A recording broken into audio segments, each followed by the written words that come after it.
Okay, this is still section 7.2 using the law of cosines, and we're going to look at the next case, which is when we're given the lengths of all three sides, so that's SSS. So that means we are asked to find all three angles.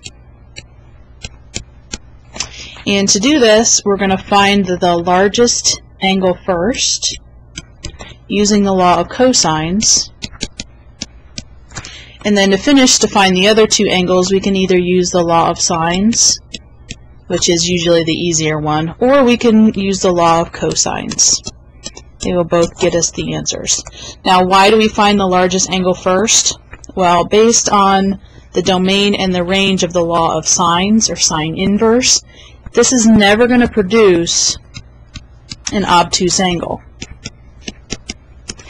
And in some of our triangles, we're going to have the largest angle be obtuse. So that's why we have to use the law of cosines. So if an angle might be obtuse, we have to use the law of cosines. So let's take a look at our example given side, side, side. So let's label our triangle. And let's just do, let's say, A at the top, B on the left, C on the right, and we'll label angle A, that's down here, or side A, sorry, which is 30, side B is 20, and side C is 15. So again, we are given side, side, side. It's very important to figure out what information you're given so then you can apply the appropriate law of sines or law of cosines. Okay. So which side are we going to, or which angle are we going to find first?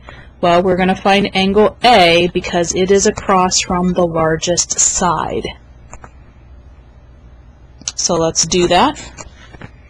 We're going to use our law of cosines, and we're going to use A squared is equal to B squared plus C squared minus 2BC times the cosine of our angle A.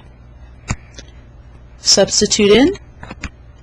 So 30 squared is equal to 20 squared plus 15 squared minus 2 times 20 times 15 times the cosine of angle A. So that's what's missing.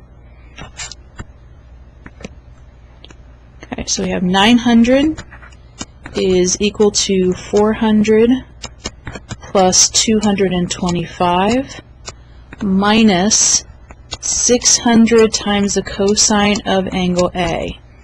Now we need to move this 400 and the 225 to the other side, so we're going to subtract those. Be careful, common error. Some people will add 600, but you can't do that because this is negative 600 times the cosine of A. Those are a package. They're not being added or subtracted together. They're being multiplied. So we're going to subtract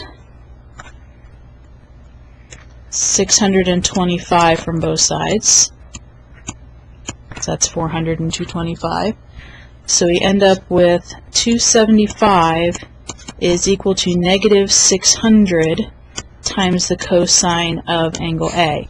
Now we can divide by negative 600 on both sides and then take the cosine inverse. So what we end up with is A is equal to the cosine inverse of 275 divided by negative 600.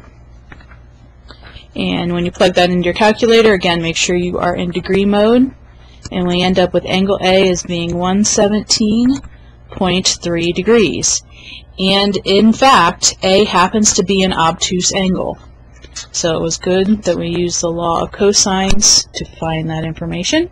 So now let's find our other two angles, and here we can use either the law of sines or the law of cosines. I'm going to set up the law of sines because it's usually quicker. So now we have 30 over the sine of 117.3 degrees.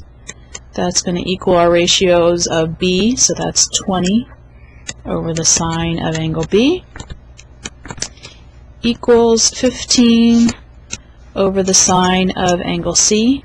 And we know that B and C are going to be acute angles, so the law of sines is perfectly fine for that. So let's just look at the first two ratios. We'll cross multiply. So we end up with 30 sine of B is equal to 20 sine of 117.3 degrees. So we end up with B is equal to the sine inverse of 20 times the sine of 117.3 degrees all over 30. And when you plug that into your calculator, we end up with angle B equaling 36.3 degrees. And then we can easily find angle C by just subtracting those from 180. So we're going to have C is equal to 180 minus angle A, which is 117.3, minus angle B, which is 36.3 degrees, and we end up with angle C equaling 26.4 degrees.